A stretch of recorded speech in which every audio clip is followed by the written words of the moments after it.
Hello दोस्तों, welcome back. मैं हूं परवीन और दोस्तों आज मैं लेकर आया हूं साइफाई मूवी मैक्स स्टील। दोस्तों इस मूवी को IMDb में 4.6 की रेटिंग है because of bad acting and predictable होने के कारण। मूवी के डायरेक्टर हैं स्टुअर्ट हैंडलर और मेन कास्ट में है बेन विंकल एंड एना विल्फिन। मूवी शुरू होती है और हमें दिखाया जाता है मैक्स और उसकी मॉम मॉली को, जो कि अपने ओल्ड हाउस से इस हाउस में शिफ्ट हो रहे हैं। और हमें पता चलता है कि ये लोग 9 टाइम अपना हाउस शिफ्ट कर रहे थे, जो कि इनका खुद का ही पुराना घर था। और हमें पता चलता है कि इनका घर 1999 से अबेंडन पड़ा था। खैर अब शाम होती है और हम देख पाते हैं कि मैक्स घर की सफाई कर रहा होता है और उससे अचानक अपने बचपन की फोटो मिलती है। और तभी वहाँ पर उसकी मॉम आ जाती है और वो अपने मॉम से अपने डैड के बारे में पूछता है। और हमें यहाँ पे पता चलता है कि मैक्स के डैड एक स्पेस साइंटिस्ट थे, जो कि एनटेक कंपनी के फाउंडर भी थे। और उसके फादर ने टैक्योनिक एनर्जी की डिस्कवरी की थी, बट एक दिन अचानक से रिसर्च सेंटर में स्टॉर्म अटैक में उसकी डैड की डेथ हो जाती है, जिससे मैक्स और उसकी मॉम वहाँ से बहुत दूर चले जाते हैं।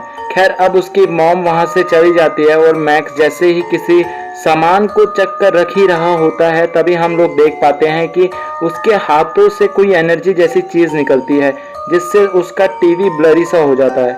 बट मैक्स इस बात को सीरियसली नहीं लेता है और हमें अगला दिन दिखाया जाता है, जहां पर वो स्कूल बिना ब्रेकफास्ट के ही चला जाता है। और हम समझ पाते हैं कि मैक्स किस लिए जल्दी में था। दरअसल वो अपने डैड की ओल्ड एक्सीडेंट हुई कंपनी जाता है, जहाँ पे वो फर्स्ट टाइम आया था। अब यहाँ पे उसकी मॉम का टेक्स्ट आता है और जब वो उस टेक्स्ट का रिप्लाई देने लगता है तो उसका स्क्रीन ब्लरी होकर ऑफ हो जाता है, जहाँ पर मैक्स भी थोड़ा शॉक हो जाता है। खैर अब वो स्कूल के लिए लेट हो रहा था और वो जब स्कूल पहुँचता है तो एक ट्रक के साथ उसका एक्सीडेंट हो जाता है और ट्रक में से एक लड़की मैक की मदद करने के लिए आती है, और जिसका नाम हमें पता चलता है कि सोफिया होता है। खैर अब यहाँ पे सोफिया मैक्स की मदद करती है और उसे स्कूल के बाद मिलने को कहती है, ताकि वो उसकी साइकिल रिपेयर करके दे सके। अब मैक्स स्कूल में पहुंच जाता है और हमें यहाँ पे पता चलता है कि मैक्स के फादर को पूरा स्कूल जानता था, क्योंकि मैक्स के dad actually school science club के मेंबर रह चुके थे और वो साइंस क्लब के बहुत होनहार मेंबर थे, जिस वजह से उन्हें पूरा स्कूल जानता था। खैर अब यहाँ पे दिखाया जाता है कि मैक्स सोफिया के घर जाता है ताकि सोफिया मैक्स की साइकिल को ठीक कर सके। अब हमें यहाँ पे पता चलता है मैक्स और सोफिया एक दूसरे को बहुत पसंद करने लगे थे। अब यहाँ पे मैक्स थोड़ा अनकंफर्टेबल हो जाता है, जिससे अचानक से सोफिया का रेडियो ऑन हो जाता है। हमें पता चलता है कि मैक्स के पास सुपर पावर थी, जो कि उसे खुद नहीं पता था। अब मैक्स यहाँ से घर चला जाता है, जहाँ पर मैक्स के डैड के फ्रेंड डॉक्टर माइल्स एडवर्ड को दिखाया जाता है, जो कि मैक्स से बहुत टाइम बाद मिल रहे थे। खैर अब यहाँ पे सबका मिलना मिलना हो रहा था। अब हमें एक साइंस लैब दिखाया जाता है, जहाँ पे किसी एलियन रोबोट चीज को बेहोश करके रखा गया था, जो कि अब होश में आ जाती है और सारे साइंटिस्ट शॉक में आ जाते हैं। अब हमें पता चलता है कि ये जो भी चीज़ थी उसे 16 साल से बेहोश करके रखा गया था, जो कि अब होश में आ जाती है और लिक्विड एनर्जी का ब्लास्ट हो जाता है, जिससे 2 साइंटिस्ट शॉक में आ जाते हैं और उनमें से एक साइंटिस्ट लिक्विड एनर्जी को टच करने ही वाला होता है। तभी दूसरा साइंटिस्ट रेड अलर्ट ऑन करके सिक्योरिटी बुला लेता है, जिससे सब इस एलियन पे अटैक करने लग जाते हैं। बट ये एलियन किसी तरह वहां से एस्केप करने में कामयाब हो जाता है। खैर अब हमें सीन दिखाया जाता है जहाँ पे मैक्स अपने घर का जनरेटर ऑन करने जाता है। अब जब मैक्स वापस आता है तो डॉक्टर माइल्स और उसकी मॉम मॉली कोई पर्सनल बात कर रहे होते हैं, जो कि मैक्स के लिए होती है। अभी हमें ये बताया नहीं गया है कि वो क्या बात कर रहे हैं। खैर अब सीन चेंज होता है और हमें दिखाया जाता है डॉक्टर माइल्स जा रहे हैं, जहां पर वो मैक्स को एनटेक कंपनी में इनवाइट करते हैं ताकि मैक्स अपने डैड की क्रिएशन देख सके। खैर अब डॉक्टर माइल्स चले जाते हैं और हम देख पाते हैं कि मैक्स अपने कंप्यूटर में एनटेक कंपनी के बारे में सर्च करता है, ताकि वो बहुत सी डिटेल जुटा सके, जैसे कि एनटेक कंपनी की स्टॉर्म अटैक की वीडियोस, जो कि उसे इंटरनेट में मिल जाती है। अब जब मैक्स उस वीडियो को देख ही रहा होता है, तभी उसका कंप्यूटर अपने आप शट डाउन हो जाता है, जिससे देखकर मैक्स गुस्से में आ जाता है। अब जब मैक्स गुस्से में आता है तो उसके हाथों से कोई ब्लू लिक्विड एनर्जी निकलती है, जिससे हम भी समझ पाते हैं कि मैक्स को अब रियलाइज़ होने लगा है कि उसकी एनर्जी अनकंट्रोलेबल हो जाती है। अब खैर यहाँ पे मैक्स एक ट्राई करता है अपनी एनर्जी को कंट्रोल करने की। जहाँ पर वो अपनी मुट्ठी बंद करता है तो उसकी एनर्जी एक पल के लिए रुक जाती है। अब जैसे ही वो अपनी मुट्ठी खोलता है तो तभी वहाँ पे लिक्विड एनर्जी का ब्लास्ट हो जाता है, जिससे वो पीछे जाके गिरता है। अब हमें सीन चेंज होता है और हमें दिखाया जाता है मैक्स एक जंगल जाता है, जहाँ पे वो कुछ इलेक्ट्रिक अप्लायंसेस लगा देता है, जहाँ पे वो उनको टेस्ट करने लगता है। यहाँ पे मैक्स की पावर ओवरलोड हो जाती है, जिससे वो सारे अप्लायंसेस जल जाते हैं। अब यहाँ पे हमें पता चलता है कि मैक्स की पावर बहुत खतरनाक है। अब खैर यहाँ पे सीन चेंज होता है और मैक्स अपने स्कूल चले जाता है और यहाँ पे उसे सोफिया मिलती है, जो कि उसे नेक्स्ट डे के लिए डेट में इनवाइट करती है, जिसे मैक्स भी मान जाता है। अब हमें रात दिखाई जाती है और मैक्स अपनी मॉम से फिर से अपने डैड के बारे में पूछता है। दरअसल यहाँ पे हमें पता चलता है कि मैक्स की मॉम ने अपने बेटे को अपने डैड के बारे में ज़्यादा कुछ नहीं बताया था। यहाँ पे मैक्स की मॉम किसी तरह मैक्स की बात को टाल देती है और हम अगला दिन देख पाते हैं, जहाँ पे मैक्स सोफिया से मिलने के लिए किसी रेस्टोरेंट में जाता है, जहाँ पर दोनों एक दूसरे को अपने बारे में बताते हैं। जब सोफिया मैक्स को नंबर लेने के लिए फ़ोन देती है तो मैक्स नर्वस हो जाता है, जिससे सोफिया का फ़ोन ऑफ हो जाता है। खैर अब मैक्स अनकंफर्टेबल होने के कारण वॉशरूम चला जाता है, जहाँ पर उसके पावर अनकंट्रोलेबल हो जाती है, जिससे डर कर वो वहाँ से किसी तरह निकल जाता है, जहाँ पर उसके ऊपर कोई चीज़ नज़र रख रही होती है। अब मैक्स जंगल के रास्ते से बहुत तेज़ी से जाता है, जहाँ पर उसके अंदर से लिक्विड एनर्जी का ब्लास्ट हो जाता है, जिससे सब वाइट आउट हो जाता है। अब हम अगले दिन मैक्स को उसके बेड में देखते हैं और उसके कपड़ों में एनर्जी ब्लास्ट से होल हो जाते हैं, जिसे देखकर वो वॉशरूम चला जाता है। अब हमें यहाँ पे मैक्स की बॉडी पे कोई अजीब से मार्क्स दिखते हैं। अब जैसे ही वो उन मार्क्स के लिए क्रीम निकालने जाता है, तभी हम उसके पीछे एक एलियन रोबोट को देखते हैं। दरअसल यहाँ पे मैक्स के पिछले दिन किसी और ने नहीं, इसी एलियन रोबोट ने मदद की थी। अब यहाँ पे हमें पता चलता है ये एक silicon based alien life form था। अब यहाँ पे ये अपना नाम स्टील बताता है और यहाँ पे हमें पता चलता है ये मैक्स का नाम भी जानता था, जो कि खुद स्टील को भी नहीं पता होता है। और हमें यहाँ पे पता चलता है कि स्टील का मिशन था कि मैक्स की जान बचाना किसी भी मुसीबत से। अब यहाँ पे अचानक से मैक्स की मॉम आ जाती है। यहाँ पर मैक्स स्टील को लॉन्ड्री बकेट में छुपा देता है। खैर अब यहाँ पे मैक्स अपनी मॉम को कोई बहाना बनाकर भेज देता है और यहाँ पे मूवी का सबसे बड़ा प्लॉट रिवील होता है और हमें पता चलता है कि जो मैक्स के अंदर से जो एनर्जी निकलती थी उसे ट्रैकियन एनर्जी कहते थे और ये एनर्जी मैक्स अपनी पूरी लाइफ निकालेगा। अगर मैक्स की एनर्जी स्टील कंज्यूम ना करे तो मैक्स ब्लास्ट भी हो सकता है।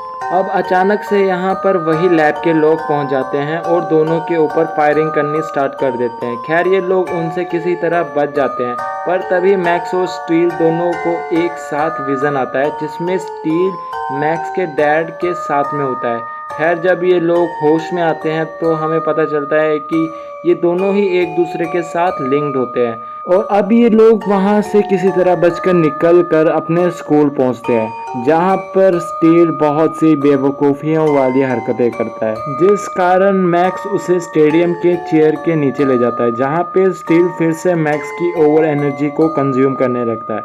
अब यहाँ पे मूवी का सबसे बड़ा प्लॉट रिवील होता है। दरअसल मैक्स जब भी टेंशन या स्ट्रेस में होता है तो उसके अंदर से बहुत सी एनर्जी प्रोड्यूस होने लगती थी, जिससे उसके आसपास के इलेक्ट्रॉनिक अप्लायंसेस ऑटोमेटिक चलने या बंद होने लगते थे। खैर अब यहाँ पे स्टील बताता है कि उनके पीछे बहुत से अल्ट्रा लिंक्स भी पड़े हैं जो एयर और वाटर को कंट्रोल कर सकते हैं। अब ये लोग अपने डैड के पुरानी कंपनी एंटेक में जाते हैं, जहाँ पर स्टील मैक्स को उसकी पावर के बारे में बताता है और यहाँ पे स्टील बताता है अगर ये दोनों एक साथ अपनी एनर्जी को कंबाइन कर दे तो ये एक टर्बो एनर्जी को प्रोड्यूस करेंगे, जिससे ये तेज़ दौड़ने जैसी पावर का यूज़ कर सकेंगे। अब ये लोग अपनी पावर्स की प्रैक्टिस करते हैं, जिससे ये हाई जंप जैसी एबिलिटीज़ भी यूज़ कर पाते हैं। अब यहाँ पे मैक्स एक हाई पॉइंट में जाता है, जहाँ पर उसका बैलेंस बिगड़ जाता है, जिससे वो नीचे गिरने लगता है। यहाँ पर स्टील मैक्स को बचाने के लिए उसके साथ लिंक हो जाता है, जिससे एक आर्मर जैसी सूट तैयार हो जाता है, जो कि बहुत औसम होता है। और यहाँ पे इन्हें फिर से एक विजन आता है और जिससे ये अनआर्म्ड हो जाते हैं। दरअसल मैक्स के डैड के ऊपर जिस स्टॉर्म ने अटैक किया था वो अल्ट्रा लिंक्स थे। अब यहाँ पे मैक्स अपने घर पहुँचता है जहाँ पर मैक्स को डॉक्टर माइल्स का कार्ड मिलता है और मैक्स डिसाइड करता है कि डॉक्टर माइल्स से अपने डैड के बारे में और पूछेगा। खैर अब ये लोग डॉक्टर माइल्स से मिलने के लिए निकल जाते हैं जहाँ पर फिर से इनकी टक्कर सोफिया के ट्रक से होने वाली होती है, बट ये बच जाते हैं। अब ये लोग यहाँ बात कर ही रहे होते हैं तभी यहाँ पर लैब के लोग इनके पीछे पड़ जाते हैं जहाँ पर स्टील उन लोगों की कार के टायर्स को ब्लास्ट कर देता है और मैक्स को वहाँ से निकाल जाता है। बट तभी सोफिया उसके सामने अपने ट्रक के साथ आ जाती है और मैक्स को लिफ्ट देती है और अब ये लोग न्यू एंटेक कंपनी पहुँचते हैं जहाँ पर डॉक्टर माइल्स मैक्स के साथ बातें करते हैं और मैक्स को डॉक्टर माइल्स एक डिवाइस दिखाते हैं जो कि एनर्जी को हार्नेस करता है। अब यहाँ पे जब मैक्स उस डिवाइस को टच करता है तो उसको बहुत ज़्यादा पेन होने लगता है जिससे मैक्स वहाँ पे चले जाता है। बट यहाँ पे डॉक्टर माइल्स की हरकतें थोड़ी अजीब सी हो जाती है और अभी हमें इसका बाद में पता चलेगा। खैर अभी तक मैक्स उस चीज़ के पेन से गुजर ही रहा होता है तभी उसके पीछे एक टॉर्नेडो आ जाता है और उसे मारने का ट्राई करता है। अब मैक्स किसी तरह उससे बचकर एक घर में छिप जाता है और तभी थोड़े टाइम बाद वो घर पूरी तरह से टॉर्नेडो के कब्जे में आ जाता है। तभी हम एक रेड अल्ट्रा लिंक को देख पाते हैं जिसने टॉर्नेडो क्रिएट किया था। अब वो मैक्स को अपनी तरफ खींच ही रहा होता है तभी वहाँ पर स्टील आकर मैक्स के साथ फ्यूज हो जाता है। अब यहाँ पे वो अल्ट्रा लिंक इन दोनों के ऊपर एक स्ट्रॉन्ग अटैक करता है जिससे उनका आर्मर ब्रेक हो जाता है। दरअसल इनका आर्मर तभी काम करता था जब इन दोनों का कॉन्शियसनेस एक हो। अब ये लोग एक जगह पर जाकर छुपते हैं पर तभी अल्ट्रा लिंक मैक्स को अपनी तरफ खींच लेता है और तभी स्टील मैक्स को बचाने के लिए टॉर्नेडो के अंदर चला जाता है जहां पर ये दोनों फिर से एक बार फ्यूज हो जाते हैं। इस बार दोनों का कॉन्शियसनेस एक होता है जिससे ये दोनों मिलकर टर्बो एनर्जी अटैक करते हैं जिससे अल्ट्रा लिंक खत्म हो जाता है। अब यहाँ पे हमें पता चलता है कि अल्ट्रा लिंक्स और कोई नहीं स्टील के ही एलियन स्पीशीज थी।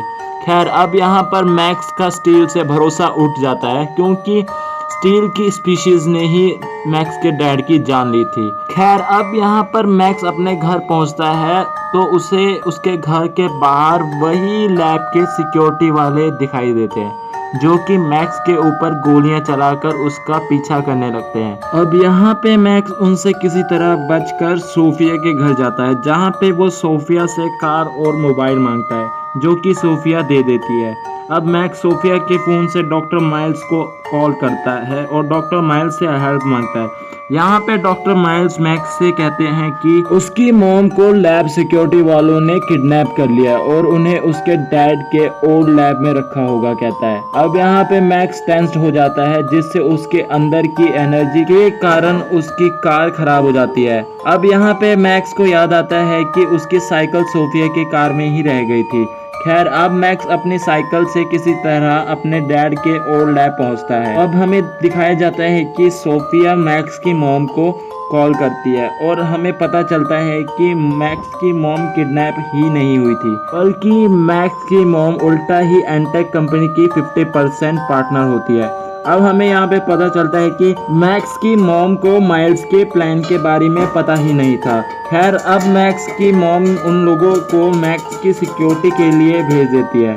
अब मैक्स अपने डैड के लैब में पहुंच जाता है जहां पे हमें पता चलता है कि डॉक्टर माइल्स ने मैक्स के लिए ट्रैप सेट किया था। अब यहाँ पे मैक्स को स्टील दिखता है जो कि एक शील्ड में ट्रैप हुआ होता है। अब यहाँ पे मैक्स को एक बार फिर से अपने डैड का विजन आता है जहाँ पे उसके डैड स्टील के साथ मिलकर उनसे लड़ने की तैयारी करते हैं पर तभी बहुत से अल्ट्रा लिंक अंदर आ जाते हैं और हमें पता चलता है कि डॉक्टर माइल्स ने मैक्स के डैड के साथ धोखा किया था ताकि वो मैक्स के डैड की एनर्जी को अपने अंदर ट्रांसफर कर सके। बट यहाँ पे मैक्स के डैड ऐसा होने नहीं देते और वो अपने आप को ओवर पावर करके अपने आप को खत्म कर देते हैं जिससे मैक्स को अपनी गलती के ऊपर एहसास होता है और तभी वहाँ पे डॉक्टर माइल्स अपने आर्मर सूट में आते हैं और यहाँ पर मैक्स और अनकंट्रोल होकर डॉक्टर पर अटैक करता है, पर उसका अटैक बेकार होता है। यहाँ पे मैक्स अपने पावर से डॉक्टर पे अटैक करता है, जिससे डॉक्टर का आर्मर अब्सॉर्ब कर लेता है। अब यहाँ पर डॉक्टर मैक्स को फोर्स करता है चेंबर में जाने को, जहाँ पर मैक्स चला जाता है। बट यहाँ पर मैक्स के दिमाग में कुछ और ही चलता है, जहाँ पर मैक्स अपने एनर्जी को ओवर पावर करता है, जिससे स्टील को पावर मिलती है और अब दोनों ही फिर से फ्यूज हो जाते हैं और डॉक्टर के साथ फाइट करते हैं। बट यहाँ पे डॉक्टर का आर्मर पावरफुल होता है, जिससे वो मैक्स के ऊपर भारी पड़ता है। अब यहाँ पर मैक्स अपने आप को एज अ बेट यूज करता है और डॉक्टर को अपने ट्रैप में फंसा देता है, जहाँ पर वो डॉक्टर को बहुत ओवर पावर कर मार देता है। अब यहाँ पे हमें अगला सीन दिखाया जाता है, जहाँ पर मैक्स की मॉम फाइनली उसके डैड का सच्चाई बताती है। दरअसल मैक्स के डैड एक एलियन थे, इसलिए उसके पास टेक्टोनिक और ड्रैकोन एनर्जी थी और यही पे मूवी खत्म होती है। और आप लोग अब मुझे नीचे कमेंट करके बताइएगा आपको मूवी कैसी लगी। और मैं आप लोगों से यहाँ पे एक रिक्वेस्ट करता हूँ, अगर आपको मेरी वीडियो अच्छी लगती है तो इस चैनल को सब्सक्राइब करिए और बेल आइकन को दबाइए और शेयर करिए। Thank you.